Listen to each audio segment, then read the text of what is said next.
حدیث میں آتا ہے، نبی اکرم صلی اللہ علیہ وسلم نے فرمایا، بہترین بیوی وہ ہے کہ جب تم اسے دیکھو تو تمہارا جی خوش ہو جائے، جب تم اسے کسی بات کا حکم دو تو وہ تمہاری اطاعت کرے، اور جب تم گھر میں نہ ہو وہ تمہارے پیچھے تمہارے مال کی اور اپنے نفس کی حفاظت کرے۔ یہ بہترین بیوی ہے، اور جو بہترین بیوی بنے گی اس لیے بنے گی کہ اللہ کو راضی کرنا ہے، اپنی جنت کمانی ہے، تو انشاءاللہ تعالی اللہ ناقدری کرنے والا نہیں ہے۔ ابھی ہم نے بات کی تھی کہ کھانا پکانا بیوی کی ذمہ داری نہیں ہے۔ مراد کیا ہے کہ اگر کوئی بیوی کھانا نہیں پکاتی تو شوہر طلاق نہیں دے سکتا، مار نہیں سکتا اس کو۔ اب اگر آج جا کے ہم سب اناؤنس کر دیں میاں کے سامنے کھڑی ہو کے، کوئی ذمہ داری نہیں میری کھانا پکانا، میں آپ پہ احسان کر رہی ہوں، کیا یہ عقل کا طریقہ ہوگا؟ کیا یہ سمجھداری کی بات ہوگی؟ آپ مجھے بتائیں، کیا روز ہوٹلوں سے کھانا آ سکتا ہے؟ کیا سارے میاں افورڈ کر سکتے ہیں کہ وہ نوکر رکھ کر دیں؟ افورڈ کر سکتے ہیں تو دیں، اور جب نہیں کر سکتے افورڈ تو ظاہر بیویاں ہی پکائیں گی۔ ہم ہی الحمدللہ گھروں کے اندر کھانے پکایا کرتی تھیں یا اب کھانے پکاتی ہیں۔ یہ تو ذمہ داری کے اندر آتا ہے نا، گھر چلانے کے اندر آتا ہے۔ تو دیکھیے، بار بار ایک چیز کو ذہن میں رکھیے کہ بغاوت نہیں کرنی۔ Don't try and make a statement, یہ کبھی مت کریں کہ ایک اسٹیٹمنٹ کے طور پہ ہمیں یہ کام کرنا ہے، اور وہ احسان ہی کیا ہوا جو جتا دیا گیا۔ اگر یہ کہہ دیا کہ کھانا پکانا ذمہ داری نہیں ہے لیکن میں تم پہ احسان کر رہی ہوں، تو وہ کیا احسان ہوا؟ جب کوئی چیز جتا دی جاتی ہے تو وہ قدر بھی کھو دیتی ہے، اجر بھی کھو دیتی ہے، اور شوہر نے آگے سے 4 سنا دی تو کیا فائدہ ہوا؟ تو ذرا عقل کے ساتھ، ذرا حکمت کے ساتھ، یہ کوئی روزمرہ کا روٹین نہیں بنانا کہ شوہر سے کہہ دے کہ میں نہیں کھانا پکاتی، ہوٹل سے لے کر آؤ۔ وہ تو ایک خاص کانٹیکسٹ میں آپ کو بات جو ہے وہ سمجھائی گئی تھی، اور اس حدیث نے، جب بھی آپ کو حدیث سنائی، اس نے مزید بات کو واضح کر دیا ہوگا۔ آج آپ پوری دنیا کو دیکھ لیں، ارسپیکٹو آف ریلیجن، مذہب کو آپ ایک طرف نکال کے رکھ دیجئے، آپ صرف اس وقت دیکھیے انسانیت کے قافلے کو، اور انسانیت کے قافلے میں بھی کون سا رشتہ؟ شوہر اور بیوی کا۔ ساری دنیا میں چاہے کوئی یہودی ہو، عیسائی ہو، ہندو ہو، مسلمان ہو، ایتھیسٹ ہو، لا خدا ہو، جو برے مرد ہیں وہ بیویوں کو مار رہے ہیں۔ اور یہ مت سمجھیے گا کہ خالی جاہل کام کرتے ہیں، اچھے پڑھے لکھے مرد، اچھے پیسے والے، باہر سے ڈگریز لے کر آئے ہوئے، وہ بھی یہ کام کرتے ہیں۔ امیر ہوں، غریب ہوں، جاہل ہوں، پڑھے لکھے ہوں، ریلیجس ہوں، ارریلیجس ہوں، یہ کام کرتے ہیں۔ شوہر مارتے ہیں بیویوں کو، کیوں مارتے ہیں؟ اس کو بھی اینالائز کر لیں، سروے کریں ذرا کہ کتنے مرد اصلاح کی خاطر دل پر پتھر رکھ کے مجبوراً یہ کام کرتے ہیں، اور کتنے مرد ہیں جو صرف طاقت کا مظاہرہ کرنے کے لیے یہ کام کرتے ہیں۔ انسان جب اللہ سے بے خوف ہو جائے تو پھر مرد جو ہے وہ مردوں کو بھی مارتا ہے، وہ عورتوں کو بھی مارتا ہے، بچوں کو بھی مارتا ہے، بوڑھوں کو بھی مارتا ہے۔ ایک ہمارے جاننے والے ہیں، تو ان کا پتہ چلا کہ وہ اپنی والدہ اور والد کو مارتے ہیں۔ لمبے چوڑے ہیں نا، آپ ان کو دیکھیں، بہت لمبے ہیں، اچھی بلٹ ہے، تو انہوں نے اپنی والدہ کو بھی مارا اور والد کو بھی، اور ماں کو ایسے مارا کہ ماں کی کالر بون فریکچر ہو گئی، اور ماں کی جو عمر ہے نا وہ 60 سے اوپر کی ہے۔ خیر بات چیت ہو رہی تھی، ان سے جب پوچھا کہ یہ کیوں کیا، کہتے ہیں تو کیا ہوا، جب میں چھوٹا تھا تو یہ بھی تو مجھے مارتے تھے۔ تو میں آپ کو یہ کیوں بتا رہی ہوں، میرے اس وقت باتوں میں رونگٹے کھڑے ہو رہے ہیں، اس لیے کہ میں اتنا قریبی ان لوگوں کو جانتی ہوں نا، بچپن سے ہمارا ساتھ کا اٹھنا بیٹھنا ہے، اور وہ ایسی خاتون ہے کہ میں آپ کو نہیں بتا سکتی کس قدر محبت کرنے والی، اور کتنی محبت اور چاہتوں سے انہوں نے اپنے بچے پالے، ان کے ساتھ یہ حال ہو رہا ہے۔ مراد کیا ہے آپ کو بتانا، کیوں بتایا جا رہا ہے کہ ظالم مرد کیسے ہوتے ہیں؟ جو ماں باپ کو نہیں چھوڑیں گے وہ بیوی کو چھوڑیں گے؟ آپ کے خیال میں قاتل ہو رہے ہیں، وہ خونی ہو رہے ہیں، وہ مرڈررز ہیں، وہ سیریل ریپسٹس ہیں، وہ کیا نہیں ہے مرد؟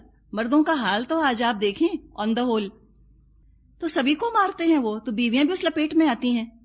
اور یہ حقیقت ہے کہ مرد چاہے کسی مذہب کا ہو، کسی مذہب کا یا کسی مذہب کا نہ ہو، زیادہ تر اپنا غصہ نکالنے کے لیے یا نشے کی حالت میں یہ کام کرتے ہیں، یا وہ اس لیے بیویوں کو مارتے ہیں۔ کبھی اپنی ماسیوں سے پوچھئے گا نا کہ کیوں مارا تمہارے میاں نے آج، کہتی ہے باجی سارا دن نشہ کر کے پڑا رہتا ہے۔ اور اس لیے بھی مرد مار رہے ہیں بیویوں کو کہ وہ پروسٹیٹیوشن کیوں نہیں کرتی، وہ ان کو پیشہ کروانا چاہتے ہیں۔ بیوی نہیں مانتی تو مارتے ہیں اس بات پر ان کو. وہ کہتے ہیں چوری کر کے لاؤ, جب بیوی چوری نہیں کرتی تو مارتے ہیں. ہمارا کیا خیال ہے کہ وہ اس لیے مار رہے ہیں کہ بیوی نماز نہیں پڑھ رہی؟ کیا وہ اس لیے مار رہے ہیں کہ بیوی بدکاری کر رہی ہے؟ ایسے تو آپ کو ڈھونڈے سے بھی نہ ملیں گے آج. تو یہ جو کیٹیگری قرآن نے دی ہے, یہ تو آپ کو آج آٹے میں نمک کے برابر بھی نہیں ملیں گے. اور جو یہ کیٹیگری ہے, جو ایسا شوہر ہے کہ جو واقعی قوام ہے, بیوی کی اصلاح چاہتا ہے, اور ایسی بیوی ہے جس کو پتہ ہے, جو خوب کانشیس ہے, خوب جانتی کہ میں بہت نشوز پر آمادہ ہوں, میں نہایت باغی ہو چکی ہوں. جب ایسا شوہر ایسی بیوی کو ایک ضرب لگا دیتا ہے, بیویاں ٹھیک ہو جاتی ہیں, ان کو احساس ہو جاتا ہے. کیوں؟ یہ اللہ نے فرمایا ہے, یہ غلط نہیں ہو سکتا. اگر یہ اصلاح کا طریقہ نہ ہوتا, اللہ نہ بیان فرماتا. اس میں اصلاح ہے, تبھی اللہ نے بیان فرمائی ہے یہ بات, اور اس سے اصلاح ہوئی ہے, ہوتی ہے. لیکن کب؟ جب کہ دونوں طرف یہ چیز ہو, ایک طرف نشوز ہو اور دوسری طرف اصلاح کا جذبہ ہو, تو یہ چیز فائدہ دیتی ہے. ایک طرف مظلومی ہو, دوسری طرف ظلم ہو, اصلاح کا کوئی ارادہ نہ ہو, کوئی غلطی بیوی سے ہو نہ رہی ہو اور اس کو مارا پیٹا جائے, تو یہ تو نہیں کہا گیا یہاں پر. ایسا مارتے ہیں کہ عورتوں کو ہاسپٹلائز کرنا پڑتا ہے. پاکستان میں بھی مارتے ہیں, امریکہ میں بھی مارتے ہیں. آپ نے وہ قصہ پڑھا ہوگا او جے سمسن کا, اس نے تو جان سے ہی مار ڈالا. اتنا اپنی بیویوں کو مارتے ہیں کہ ان کو ہاسپٹلائز کرنا پڑتا ہے. اب وہاں انہوں نے ابیوزڈ عورتوں کا سینٹر بنایا ہے, انونیمس ہے. اس میں وہ بیویاں جو کہ پٹتی ہیں وہ وہاں آتی ہیں, اور جو گرل فرینڈز ہیں ان کو ان کے بوائے فرینڈز مارتے ہیں, ان کو وہاں شیلٹر دیا جاتا ہے, پناہ دی جاتی ہے, اور ایسا مارتے ہیں کہ ان کی ہڈیاں توڑ دیتے ہیں. ہاسپٹلائز کرنا پڑتا ہے نا, اتنی بری طرح ان کو مارا جاتا ہے. پیملا اینڈرسن ایک ایکٹریس تھی, ان کے میاں تھے ٹامی لی میرا خیال ہے, کہ انہوں نے اتنا مارا کہ اس کی بیوی کی پیٹھ پر نشان پڑ گئے, وہ کورٹ میں گئی. کیا خیال ہے, جو ٹامی لی تھا اس نے پہلے سورہ نساء کھولی, سورہ نساء آیت نمبر 34, وَضْرِبُوهُنَّ, مارو, چلو ادھر آؤ تمہاری دنائی لگاؤں. ہم یہ سمجھتے ہیں ہمیں کیا ہو گیا, کیا ایسا ہوا؟ اب مجھے بتائیں. ایسا نہیں ہوتا. ایسا لگ رہا ہے کہ جو دنیا میں مار رہا ہے وہ عین قرآن پر عمل کر رہا ہے. امریکہ میں ایک سروے ہوا, اس میں 20 to 30% عورتیں بیٹرڈ بتائی گئی ہیں. 100 میں سے تقریباً 20 یا 30 عورتیں پٹتی ہیں اپنے میاں سے. وہ تو مسلمان نہیں ہیں, اسلام کا کیا قصور؟ ان میں سے 1 ملین جو ہیں وہ علاج کرواتی ہیں, اتنی بری طرح ان کو مارا جاتا ہے. ایک عورت نے بتایا کہ میرا میاں اتنا ابیوسو تھا, کیا ہوتا تھا, وہ گھر میں آ کے مجھے مارنا شروع کر دیتا تھا, اس لیے کہ نشہ کر کے آتا تھا نا, ڈرنک ہوتا تھا یا ایڈکٹ تھا. اور میں اس کو کہتی رہتی تھی کہ تم کو بھوک لگ رہی ہے, میں تم کو برگر بنا کے دے دوں, میں یہ کر دوں. تو کبھی انہوں نے وہ استری لے کر چپکا دی بیوی کے اوپر, کبھی کچھ کیا. آپ وہ مظالم دیکھیں اور آپ یہ دیکھیں جو قرآن بتا رہا ہے. کیا تعلق ہے دونوں چیزوں کا؟ کوئی تعلق نہیں آپس میں. اور ان تمام دنیا کے مظالم کا الزام اٹھا کر اسلام اور قرآن کے سر پر رکھ دینا, اس سے بڑا ظلم اور کیا ہوگا؟ اس کا بھی جواب دینا ہوگا قیامت کے دن. جو یہ کہتا ہے کہ اسلام ظلم کرتا ہے عورتوں پر, اس سے بڑھ کر اور کوئی ظالم نہیں. وہ خود ظالم ہے, اللہ پر جھوٹ باندھا ہے اس نے, اور وہ قیامت کے دن افتراء علی اللہ کرنے کا حساب اپنے رب کو دے گا کہ اس نے یہ کام کیوں کیا. آگے فرمایا, اسی آیت میں کنٹینیو ہو رہا ہے, فَإِنْ أَطَعْنَكُمْ فَلَا تَبْغُوا عَلَيْهِنَّ سَبِيلًا, پھر اگر وہ تمہاری مطیع ہو جائیں تو خوامخواہ ان پر دست درازی کے بہانے تلاش مت کرو. ان اللہ کان علیا کبیرا, یقین رکھو کہ اللہ موجود ہے جو بڑا اور بالا تر ہے. شوہروں کو بتا دیا, اگر تمہاری بیویاں تمہاری اطاعت کرتی ہیں, اللہ کی اطاعت کر رہی ہیں, تو اب تم ان پر بلا وجہ زیادتی مت کرو. اور آج آپ دیکھیں کون سے شوہر آپ کو ایسے ملیں گے جو اپنی بیوی کو شریعت کا پابند بنانا چاہتے ہیں. شوہروں کا بس چلے تو بیویوں کو اس بات پر مارنا شروع کر دیں کہ تم حجاب کیوں کرتی ہو, تم میرے ساتھ میری پارٹیز میں کیوں نہیں جاتی, تم سلیو لیس کیوں نہیں پہنتی, تم فلاں فلاں غیر اسلامی رسومات میں یا بدعات میں حصہ کیوں نہیں لیتی. ان کو تو غصہ آج اس بات پہ آ رہا ہے. کتنے ایسے شوہر ہیں جو اپنی بیویوں پر اس بات پہ ناراض ہوتے ہیں کہ تم دین پر کیوں نہیں چلتی. تو دنیا کو دیکھیں, ریئلسٹکلی دیکھیں, اور اپنے قرآن پر, اپنے رب پر بھروسہ کبھی مت چھوڑیے گا. اگر اللہ ظالم ہو جائے گا تو بتائیں ہم کہاں جائیں گی؟ ہمیں کون انصاف دے گا اگر اللہ ہمیں انصاف نہیں دے سکتا؟ تو یہاں وارن کر دیا مردوں کو کہ دیکھو, اگر تم نے زیادتی کی اور تم حد سے بڑھے تو یاد رکھو, اگر تم اپنی بیویوں پر ایک درجہ رکھتے ہو فضیلت, تو اللہ تم پر کئی درجے فضیلت رکھتا ہے. اللہ تو سب سے بڑا ہے، علیین سب سے اعلیٰ، کبیرن سب سے بڑا ہے. جتنی طاقت جتنا اختیار تم کو بیوی پر ہے، اس سے زیادہ اختیار اللہ کو تم پر ہے. تو تقوی کے ساتھ معاملہ کرنا. سورت شروع ہی ہوئی یا ایھا الناس اتقوا ربکم، اے لوگو اپنے رب کا تقوی اختیار کرو. آگے فرمایا آیت 35 وَإِنْ خِفْتُمْ شِقَاقَ بَيْنِهِمَا، اب اگر تم لوگوں کو کہیں میاں بیوی کے درمیان تعلقات بگڑ جانے کا اندیشہ ہو. اب یہ دیکھیں خفتم میں یہ تم کون ہیں؟ خاندان والے. اب کیا ہوا؟ معاملہ گھر میں نہیں سلجھ سکا، ابھی بھی کورٹ تک نہ جائیں، عدالت میں نہ جائیں، گھر کی چار دیواری سے اب معاملہ نکل کر خاندان کے اندر آ گیا. تو یہ خفتم یہ خاندان والے ہیں. وَإِنْ خِفْتُمْ شِقَاقَ بَيْنِهِمَا فَابْعَثُوا حَكَمًا مِّنْ أَهْلِهِ وَحَكَمًا مِّنْ أَهْلِهَا إِنْ يُرِيدَا إِصْلَاحًا يُوَفِّقِ اللَّهُ بَيْنَهُمَا إِنَّ اللَّهَ كَانَ عَلِيمًا خَبِيرًا. اور اگر تم لوگوں کو کہیں میاں اور بیوی کے تعلقات بگڑ جانے کا اندیشہ ہو تو ایک حکم مرد کے رشتہ داروں میں سے اور ایک عورت کے رشتہ داروں میں سے مقرر کرو.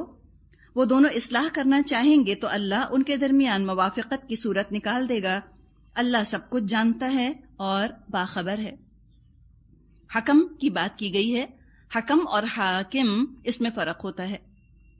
حاکم عدالت میں ہوتا ہے، حکم خصوصی فیصلہ کرنے والے اسپیشل کیس ہے یہ، اور حکم گھر میں ہو سکتا ہے. اب کیا ہوا؟ گھر کی حد تک تو معاملہ نہیں سنبھل سکا، شوہر نے تمام کوششیں کر لیں، تو اب خاندان والے بیچ میں آ کر معاملہ سلجھانے کی کوشش کریں. اور بات پھر بھی نہیں نبھ رہی تو جانے دو. اب سمجھانے کا سٹیج گزر گیا. یہ شوہر سے کہا گیا کہ دیکھو تم نے سب کچھ کر کے دیکھ لیا، بات نہیں نبھ رہی، اب تم چھوڑ دو. اب تمہارے سمجھانے سے تمہاری بیوی نہیں سمجھ رہی، تمہارے اختیار اب ختم، اب تم کچھ نہیں کر سکتے. اب خاندان کے عقل مندوں میں سے کسی کو لے آؤ، بات حل کرنے کی آخری کوشش کرو. اب دیکھیں، اگر ساری زندگی بیوی کو مار مار کر درست رکھنا ہوتا شوہر کو، اس چوتھی بات کی ضرورت ہی نہیں تھی. اس کا مطلب ہے وہ once in a lifetime ہوا نا. اب پھر بھی نہ معاملہ سلجھ سکا تو اب کیا کرو؟ اب بس رہنے دو، ختم تمہارا اختیار. اب تم لوگوں کو لے کر آؤ، خاندان کے عقل مندوں کو جمع کرو. خاندان والوں سے اب خطاب ہے یہاں پر کہ تمہیں اب ڈر ہے شقاق کا. شقاق شین قاف قاف مادہ ہے، ایسا اختلاف جو سلجھایا نہ جا سکے. خاندان میں سے ایسے لوگ جو عقل مند حکمت والے ہوں، دانا ہوں، وزڈم والے ہوں، ان میں سے کسی ایک کو لے آؤ. شرط کیا رکھی ہے؟ عقل کی، حکمت والے کی. زیادہ عمر کی شرط نہیں رکھی. صرف زیادہ عمر کا ہونا ضروری نہیں کہ انسان کے اندر حکمت بھی پیدا کروا دے. ہو سکتا ہے عمر زیادہ نہ ہو کسی کی خاندان میں، لیکن معاملہ فہمی، مزاج شناسی، حکمت، عقل زیادہ ہو. تو لہٰذا عقل مندوں کو لے کر آنا ہے. بعض دفعہ لوگ بوڑھے ہو جاتے ہیں لیکن بزرگی نہیں آتی نا، ٹھہراؤ نہیں آتا ان کے اندر، تو ان کو مت لاؤ. ایسا نہ ہو کہ معاملہ زیادہ بگڑے. اور اگر دونوں اب اصلاح کرنا چاہیں گے تو اللہ کوئی نہ کوئی صورتحال پیدا فرما دے گا. اللہ علم والا ہے، اللہ باخبر ہے. اب رخ کچھ اور لوگوں کے حقوق کی طرف مڑ رہا ہے. آیت نمبر 36. اب یہاں سے چند امہات الشریعت ڈسکس کی جا رہی ہیں. شریعت کے چند بنیادی اخلاقی احکامات ہیں جن کا ذکر آیا. فرمایا وَاعْبُدُوا اللَّهَ وَلَا تُشْرِكُوا بِهِ شَيْئًا، اور تم سب اللہ کی بندگی کرو، اس کے ساتھ کسی کو شریک نہ بناؤ. اللہ کی بندگی، اللہ کے بندے بنو، اللہ کو راضی کرنے کی تم کوششیں کرو. جو شخص اللہ تعالیٰ کی عبادت صحیح طور پہ کرے گا، وہ اپنے رب کا حکم سمجھ کر اپنے رب کی رضا کی خاطر دوسروں کے حقوق ادا کرے گا. اور دوسروں کے حقوق اس لیے ادا کرے گا کہ اس کو اپنے رب سے توقع ہے اجر کی. جب رب کی بندگی سمجھتے ہوئے انسان دوسروں کے حقوق ادا کرتا ہے تو پھر وہ لوگوں سے صلہ نہیں چاہتا. وہ اس توقع میں نہیں رہتا کہ لوگ میرا شکریہ ادا کریں یا میری عزت زیادہ کریں. وہ لوگوں سے بے نیاز ہوتا ہے نا. رب کی عبادت تو لوگوں کی طرف سے توقعات اور صلے سے انسان کو بے نیاز کر دیتی ہے. عبودیت کے اندر ہی تو حریت ہے. آزاد ہو جاتا ہے انسان، کرتا ہے اور کر کے بھول جاتا ہے، اپنا فرض سمجھ کے کرتا رہتا ہے۔ اگر ہم یہ طریقہ اختیار کر لیں، اور خاص طور پہ شادی بیاہ کے کانٹیکسٹ میں آپ اگر دیکھیں کہ شوہر کا خیال اس لیے کرنا ہے کہ اللہ نے کہا، شوہر کی فرما برداری اس لیے کرنی ہے کہ اللہ نے کہا، کوئی ایگو ایشو نہیں بنتا اس کے اندر انسان کا، نہ موڈ سوئنگز ہوتے ہیں، نہ اریٹیشن ہوتا ہے انسان کو، نہ شوہر سے پھر شکایتیں پیدا ہوتی ہیں کہ میں نے اتنا کیا تو آپ نے اپریشیٹ کیوں نہیں کیا، آپ نے مجھ کو شاباشی کیوں نہ دی، یہ باتیں بھی نہیں ہوتی۔ اللہ کے ساتھ صحیح تعلق انسان کا تمام معاملات کو درست کر دیتا ہے۔ جڑ بنیاد کی یہ چیز حیثیت رکھتی ہے اللہ سے تعلق درست رکھنا، اور جو اللہ کا بندہ خود کو سمجھے گا، اللہ کی طاقت، اللہ کا اقتدار، اللہ کا اختیار اپنے اوپر محسوس کرے گا، اللہ کا جلال محسوس کرے گا، وہ ظالم نہیں ہو سکتا۔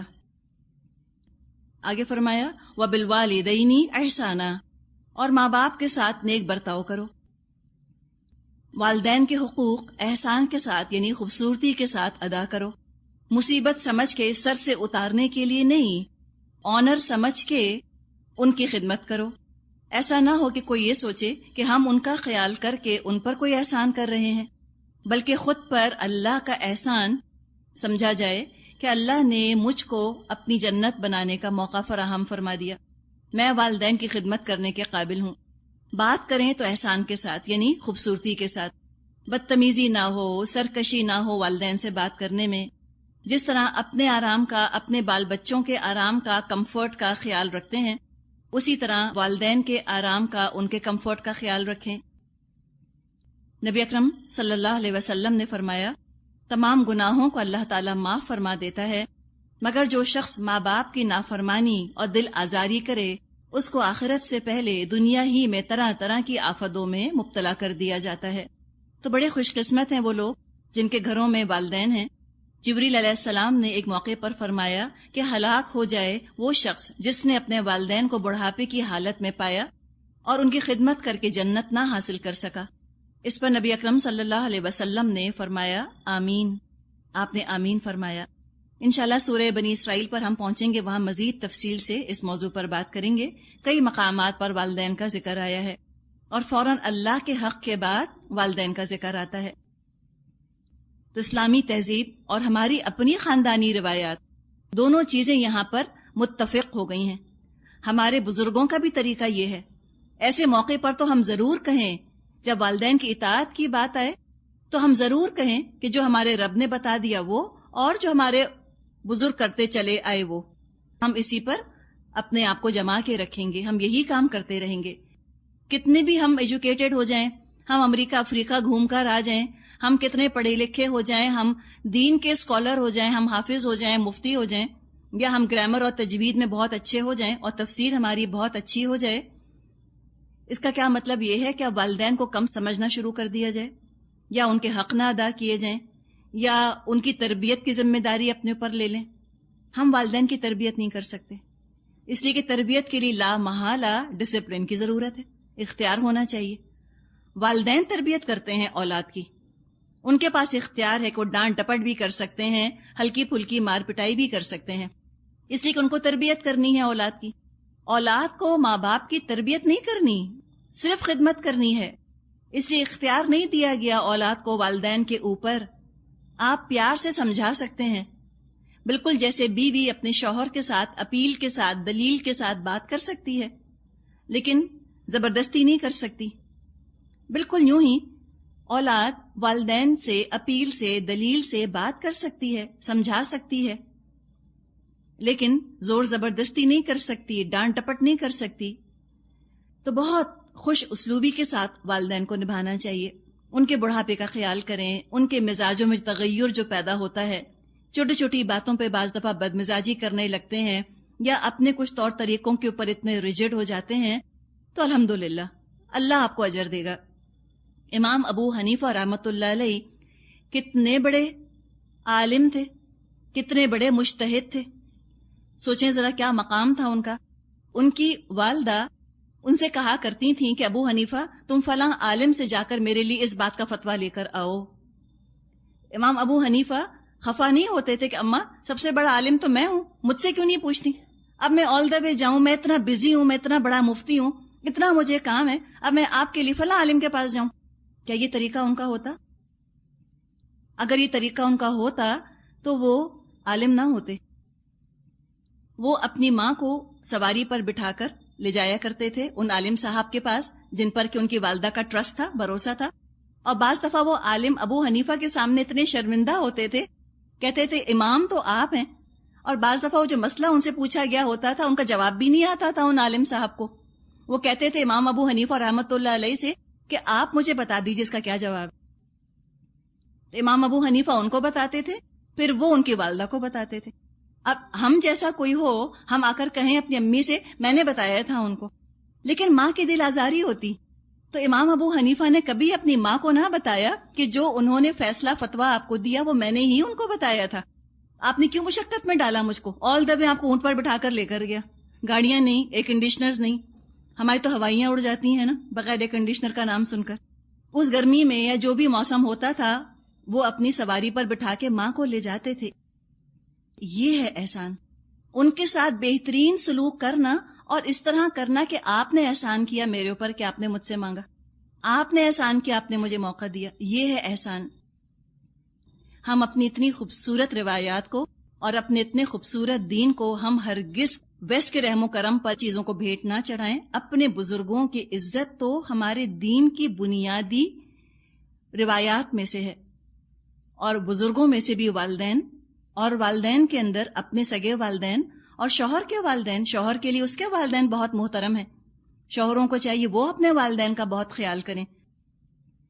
آج کل ہمارے یہاں پرابلم یہ ہو جاتا ہے کہ شوہر والدین کی ذمہ داری بیوی پر ڈال دیتے ہیں. یہ کرنے کی ضرورت نہیں، ان کے والدین ہیں، ان کا بھی فرض بنتا ہے کہ وہ اپنے والدین کو وقت دیں، ٹائم دیں، اور بیویاں اپنے والدین کو. اور چونکہ بزرگ تو سبھی ہیں، ساس سسر دونوں ہی کے لیے بزرگ ہیں، تو دونوں ساس سسر کا بھی حتی الامکان جتنا بھی ہو سکتا ہے ضرور ہی خیال کریں. فرمایا وَبِذِي الْقُرْبَى، اور قرابت داروں کے ساتھ اچھا سلوک کرو. بخاری اور مسلم میں حدیث ہے، جو شخص یہ چاہے کہ اس کے رزق اور عمر میں برکت ہو، اس کو چاہیے کہ صلہ رحمی کرے، یعنی رشتہ داروں کے حقوق ادا کرے. کیسے کرے؟ ان کے گھروں میں آنا جانا رکھے، خندہ پیشانی سے ملے، ان کو اگر مشوروں کی ضرورت ہے یا ان کو اگر پیسوں کی ضرورت ہے تو دے، جتنی اپنی وسعت ہے اس کے مطابق ان کی مدد ضرور کرے. حضرت سلمان بن عامر رضی اللہ عنہ فرماتے ہیں، رسول اللہ صلی اللہ علیہ وسلم نے فرمایا، صدقہ عام مسکینوں کو دینے میں صرف صدقے کا ثواب ملتا ہے، اور اگر اپنے رشتہ دار کو دیا جائے تو اس میں 2 ثواب ہیں، ایک صدقے کا، دوسرا صلہ رحمی کا. والیتامى والمساکین، اور یتیموں اور مسکینوں کے ساتھ حسن سلوک سے پیش آؤ. یہ معاشرے کے ڈاؤن ٹراڈن جو اسٹریٹم ہوتے ہیں، معاشرے کے دبے ہوئے طبقات، ان کی خبرگیری مسلمانوں کے اجتماعی فرائض میں شامل ہے. اپنے خاندان، اپنے معاشرے کی بیواؤں، یتیموں کا خیال ہمیں کرنا ہے. اور جب ہم مسلمان اپنے معاشرے کے یتیموں کو، بیواؤں کو، غریبوں مسکینوں کو نہیں سنبھالتے، تو پھر کرسچن مشنریز کو موقع ملتا ہے کہ وہ آ کر اپنے دین کی تبلیغ کریں، ان سے ہمدردی کریں، غریبوں کی ضروریات پوری کریں، ان سے تمیز سے بات کریں، اور اس طرح ان کا دل جیت کر ان کو اپنے دین پر لے آئیں. تو اگر یہ کام ہم دیکھتے ہیں اپنے معاشرے میں ہوتا ہوا تو ہم سب کی اجتماعی ذمہ داری ہے. ہم سب سے پوچھا جائے گا کہ تم نے کیوں نہ اپنے معاشرے کے دبے ہوئے پسے ہوئے طبقات کو سنبھالا، تم نے کیوں نہ ان کی مدد کی. وَالْجَارِ ذِي الْقُرْبَى وَالْجَارِ الْجُنُبِ وَالصَّاحِبِ بِالْجَنْبِ وَابْنِ السَّبِيلِ، اور پڑوسی رشتہ دار سے، اجنبی ہمسائے سے، پہلو کے ساتھی اور مسافر سے اچھا سلوک کرو. جار کے معنی ہوتے ہیں پڑوسی، نیبر. تو جاری ذی القربہ وہ پڑوسی جو رشتہ دار ہو، تو اس کے تو 2 حق ہو گئے، رشتہ دار بھی ہے، پڑوسی بھی ہے. بعض مفسرین نے جاری ذی القربہ سے مراد لی ہے کہ وہ پڑوسی جو مسلمان ہو، تو مسلمان ہونے کے ناطے قربت والا ہو گیا. اور دوسرے وہ جار الجنوبی، اجنبی ہمسایہ. اجنبی ہمسائے سے بھی 2 مطلب لیے گئے ہیں، پڑوسی ہو لیکن رشتہ دار نہ ہو، غیر جن کو ہم کہیں، یا پڑوسی ہو رشتہ دار بھی نہیں ہے، مسلمان بھی نہیں ہے، غیر مسلم ہے، کرسچن ہے، جیو ہے، ہندو ہے، ایتھیسٹ ہے، کچھ بھی اور. تو پڑوسی کسی مذہب کا ہو، جاننے والا ہو، غیر ہو، سب سے اچھا سلوک کرنا ہے۔ حدیث میں آتا ہے ایک پڑوسی کو پیٹ بھر کر کھانا جائز نہیں جبکہ اس کا پڑوسی بھوکا ہو۔ اپنے پڑوسیوں کا اتنا خیال کرنا ہے۔ نبی اکرم صلی اللہ علیہ وسلم نے یہاں تک ہدایت فرمائی کہ اگر تم کوئی چیز اپنے پڑوسی کے ساتھ شیئر نہیں کر سکتے تو کم از کم ان پھلوں کے چھلکے دروازے کے آگے نہ ڈالو کہ پڑوسیوں کے بچے ان کو دیکھیں اور ان کا دل للچائے۔ اتنا حق ہے جو کہ پڑوسی کا بتایا گیا ہے، اور یہ پڑوسی کون ہے؟ جو ساتھ والے گھر میں رہ رہا ہے، اس کا اتنا حق ہے۔ تو سوچیں کہ جو ساتھ والے کمرے میں رہ رہا ہو، کیا اس کا کوئی حق نہ ہوگا؟ آج کل لوگ بہت آرام سے یہ بات کہہ دیتے ہیں کہ سسرال کا کوئی حق نہیں۔ کہاں لکھا ہے قرآن کے اندر؟ تو آپ بتائیں، ذی القربہ اتنا اس کا بتا دیا اور پڑوسیوں تک کے حقوق بتا دیے، تو اگر ذی القربہ نہیں سمجھتے سسرال والوں کو تو کم از کم پڑوسی ہی سمجھ لیں۔ پڑوسی ہی کا کتنا حق ہے۔ بخاری اور مسلم میں حدیث ہے، نبی اکرم صلی اللہ علیہ وسلم نے فرمایا، ما زال جبریل یوصینی بالجاری حتی ظننت انہ سیورثہ۔ جبریل نے مجھے پڑوسی کے بارے میں برابر وصیت کی، یہاں تک کہ مجھے گمان ہونے لگا کہ ان کا وراثت میں بھی حصہ ہوگا۔ اتنا پڑوسیوں کے حقوق پر زور ہے۔ بخاری میں حدیث ہے، ترجمہ ہے کہ جو اللہ اور آخرت پر یقین رکھتا ہے چاہیے کہ ہمسائے کی عزت اور تکریم کرے۔ کہاں کہ آج ہم یہ حال دیکھ رہے ہیں کہ کسی کے گھر کوئی تقریب ہے، انہوں نے اپنے لاؤڈ سپیکرز لگائے یا سپیکرز لگائے اور پوری رات میوزیکل پروگرام ہو رہا ہے، سارا محلہ سو نہیں سکتا، کوئی ان کو احساس نہیں، کوئی سیوک سینس نہیں رہا مسلمانوں کے اندر نا۔ یہ کیا ہیں سب چیزیں؟ پڑوسی کا خیال کیا ہے؟ سیوک سینس کے اندر آتا ہے۔ ہمارے ہاں سیوک سینس نہیں رہا اور ہم اس کا الزام اسلام پہ رکھ دیتے ہیں۔ اسلام نے تو آپ سوچیں کتنی کلیئر، کتنی اسپیسیفک کھول کے ہمیں ہدایات دی ہیں کہ ہمیں کیا کرنا ہے۔ اور صاحبی بالجنب کا بھی ذکر کیا گیا، پہلو کا ساتھی۔ پہلو کا ساتھی کون؟ جس کے ساتھ تھوڑی دیر کے لیے ملنا ہوتا ہے۔ سفر کے دوران کوئی آپ کا ساتھی بن گیا تو کوئی ایسا کام نہ کریں جس سے اس کو تکلیف ہو۔ ویسٹ میں آپ دیکھیں انہوں نے اسموکنگ کو منع کر دیا ہے پبلک پلیسز میں۔ کیوں؟ ساتھ والے کو تکلیف ہوتی ہے، اس لیے اس کو ہم کہیں سوشلی ریسپانسبل بیہیویئر۔ دوسروں کا بھی خیال رکھنا ہے کہ ان کو اذیت نہ ہو، دوسروں کو راحت پہنچانے کا انتظام کرنا ہے۔ تھوڑی سی دیر کے لیے بھی اگر کوئی آپ کا پڑوسی بنتا ہے تو بھی خیال کرنا ہے۔ تو اگر سگریٹ پی رہے ہیں ظاہر تکلیف ہوگی ساتھ والے کو، یا خسر پسر کر رہے ہیں آپس میں، اس کو تکلیف ہوگی۔ اب آپ یہاں جیسے آتی ہیں تو یہ آپ کا گھر تو نہیں ہے، تو جو آس پاس کے جو گھر بنے ہوئے ہیں ان کی کیا رشتہ داری ہوگی آپ سے؟ کیا تعلق بنا؟ جتنے ہی آس پاس کے گھر ہیں یہ صاحب بالجم ہیں، تھوڑی دیر کے آپ کے پڑوسی ہیں، اور آپ نے اپنی گاڑی لا کر ان کے دروازے کے سامنے کھڑی کر دی، یا 2-3 گاڑیاں اس طرح کھڑی کر جن کی سڑک بلاک ہو گئی۔ کیا کیا؟ آپ نے سمجھا نیکی کی؟ آپ نے اتنا بڑا گناہ کیا، آپ نے پڑوسی کو اذیت پہنچائی، یا آپ نے ڈرائیورز کو تربیت نہیں دی۔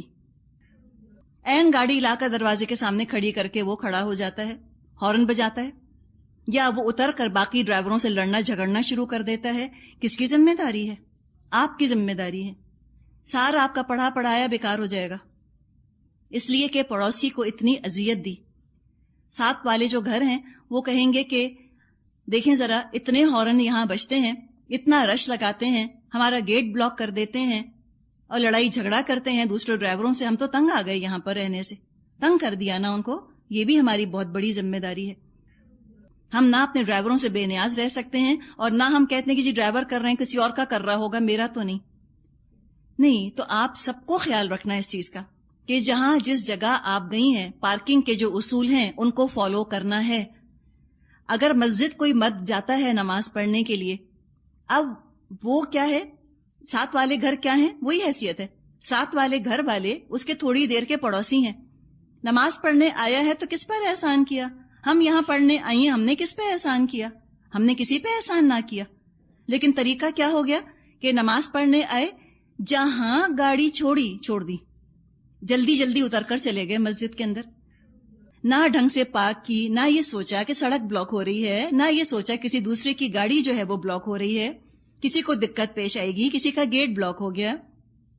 بس اتنی بڑی نیکی اپنی نظر آئی کہ ہم نماز پڑھنے تو آ گئے، اور اگر دیر ہو رہی ہے تو جھٹ پٹ انہوں نے گاڑی چھوڑی اور روانہ ہو گئے، اور اتنے لوگ پھر تنگ ہوتے ہیں ان چیزوں سے۔ یہ اسلام کے سکھائے ہوئے آداب نہیں ہیں۔ مسئلہ کیا ہے، ہم نے آدھا دین لے لیا، نماز پڑھنا، قرآن پڑھنا، اور جو باقی دین ہے اس کی طرف توجہ نہیں۔ یہ سیوک سینس کیسے اسلام سکھا رہا ہے، یہ بھی امیزنگ آیت ہے۔ کیسا سوشلی رسپانسبل ہمیں بناتا ہے اسلام۔ کسی کام سے تمہارے پڑوسی کو اذیت نہیں ہونی چاہیے۔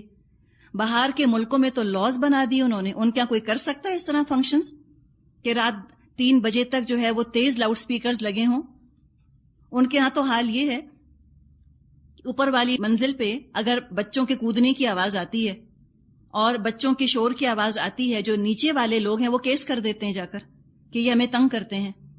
تو وہ دوسری ایکسٹریم ہے انٹالرنس کی، اور یہاں پر بے حسی کی دوسری ایکسٹریم پائی جاتی ہے کہ پڑوسی کا کوئی احساس ہی نہیں، پڑوسی کا کوئی خیال ہی نہیں۔ تو ہمیں بہت محتاط ہونا ہے۔ ہم بھی یہاں پر صاحب بالجنب کی کیٹیگری میں بیٹھے ہوئے ہیں اس وقت۔ ہمیں بھی بہت محتاط ہو کے اپنی گاڑیوں کا معاملہ کرنا ہے اور اپنا آنے جانے کا معاملہ کرنا ہے کہ ہم اپنی وجہ سے کسی کو اذیت نہ پہنچائیں۔